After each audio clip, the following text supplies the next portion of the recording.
বসুন। কি হয়েছে? কাশি হচ্ছে অনেকদিন হলো। আচ্ছা, এখন কাশিটা বেড়েছে। আগে ব্যাঙ্গালোর থেকে ট্রিটমেন্ট হয়েছে। তো সবাই এখন ব্যাঙ্গালোর যাচ্ছে, কি ব্যাপার বলুন তো? ওয়েস্ট বেঙ্গলে কি ডাক্তারের মানে ভালো ডাক্তার পাচ্ছেন না খুঁজে? ঠিক আছে, বাদ দিন, ছাড়ুন। তো ব্যাপারটা হচ্ছে যে আমি কিছু টেস্ট দিচ্ছি, সেই টেস্টগুলো কিন্তু করতে ভালো খরচা হবে।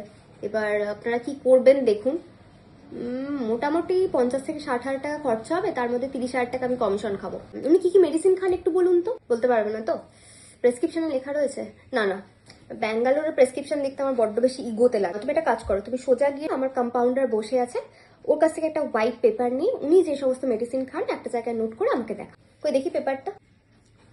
আচ্ছা, তো ওখানে তো দেখছি সেরকম কোনো মেডিসিনই দেয়নি। ওখানে এত কম মেডিসিন দেয় না, কিন্তু আমার কাছে তো আবার প্রচুর এমআর আসে। আমি যদি আবার মেডিসিন না দেয়, তো আমার ঘরটা কিভাবে সাজিয়েছে দেখুন। সাজাতেই তো পারতাম না, ঠিক আছে? তাহলে আমি একটা কাজ করি, শুনুন, আমি টেস্টগুলো লিখে দিই, আপনারা টেস্টগুলো দেখুন, করাবেন কি করাবেন না। তবে আমার মনে হয় করিয়ে নেওয়াটাই বেটার। আমি কিন্তু অন্য কারোর কোনো ল্যাবের কিন্তু টেস্ট দেখি না।